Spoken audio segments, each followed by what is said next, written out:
Are you ready? Go right.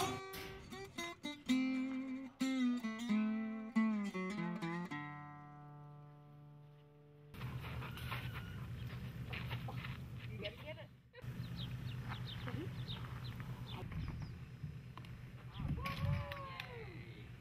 What we're working on is him following commands and initiating communication because he's nonverbal, and we're really working on getting him to come in and initiate what he wants. Oh, you snuck up on me. Cool. You ready? Can you get some water? Good job. Here. There you go. Oh!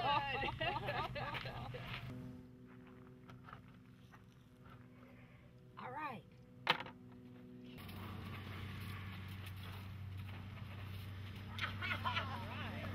He thinks Asia needs a drink.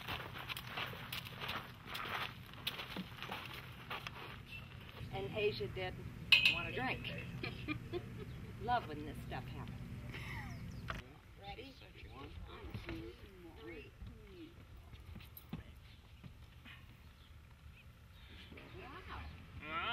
Wow.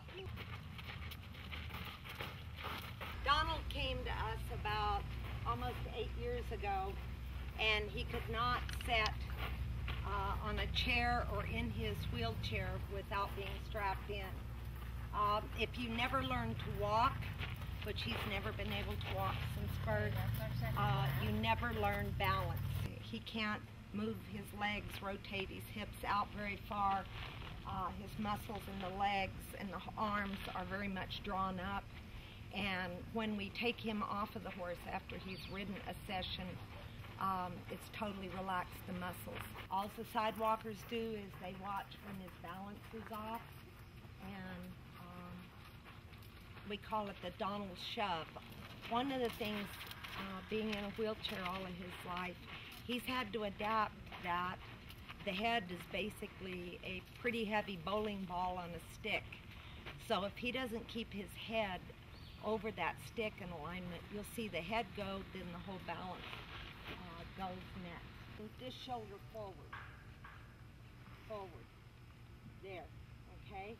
Keep her a little more. You gotta get her out of it.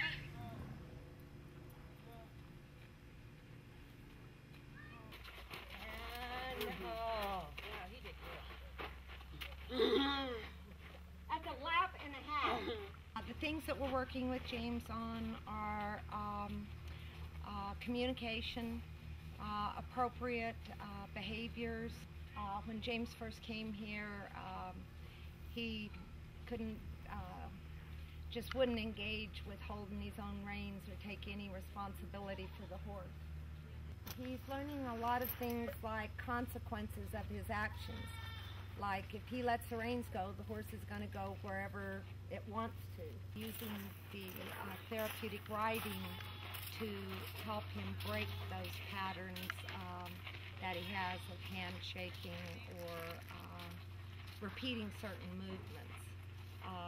When we challenge him with tasks, then he breaks those patterns and gets back to doing what he wants the horse to do. What happened to the cones? You were supposed to go in and out. The first 3 laps, he's had a grand time ignoring all of it, how typical adolescent, and now his horse is going to take him to the grass and ignore him.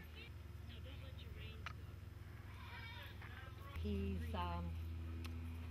at that age to where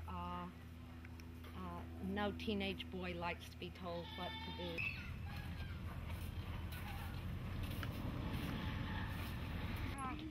Woohoo! Jesse is 5, and we're working on language skills. He had, this is his 3rd session. He had a huge fear of all animals.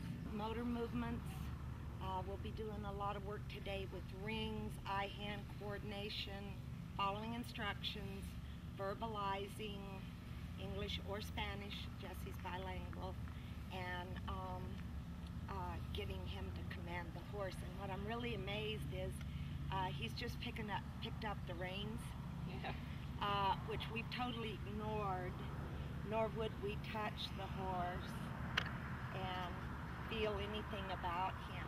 Can you tell Asia, walk? You walk. Go. Good job. Good job. Asia, this way. Pull, pull. Ah, he did it. Pull, pull, pull. Very good. What I'm doing with Jessie is called back riding.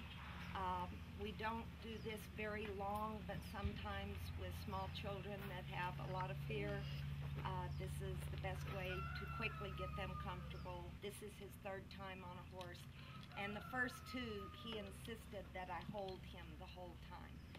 So today he's grabbing the reins, he's not having me hold him, so I feel that we're not going to be very long before we can wean him off of me riding with him.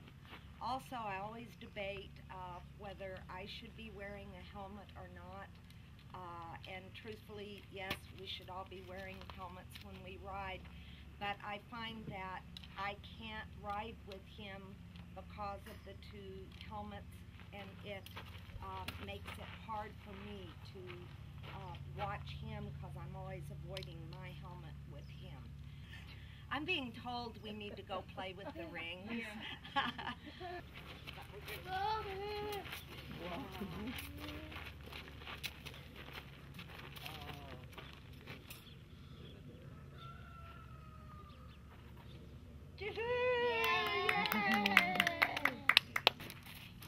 the ball. Hit it. Hit it. Yay! Yeah, here is, he's 6. This is his first session, and we're going to be working with him with language skills, learning his alphabet, his numbers. We'll probably work with him both in English and Spanish. The horse he's chosen to work with is Pelly, and so we're just going to see today how many voice commands we can get for him to do with the horse. We're going to play some games so I can assess like his counting skills and color identification. What we're going to do is called hand-over-hand modeling. We do a lot of teaching auditory, which a lot of people do not learn that way, considering it's the smallest amount of the human race that learns by listening.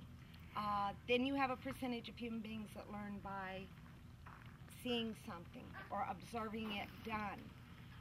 But the majority of human beings learn by doing, and tactile learners.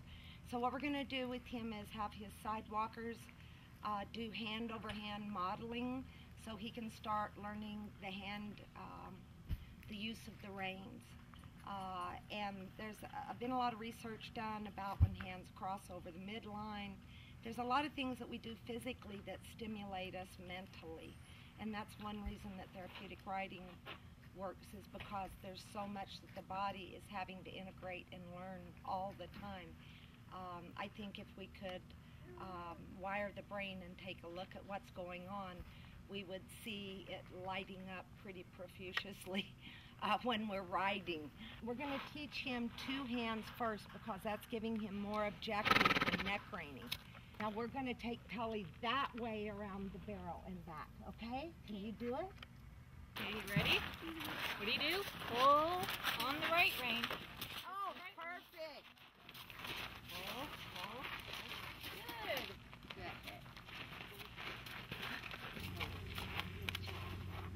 Good. Yay!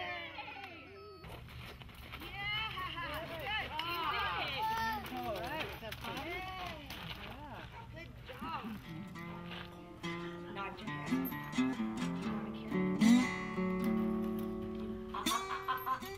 Do you want a carrot? Do you want a carrot?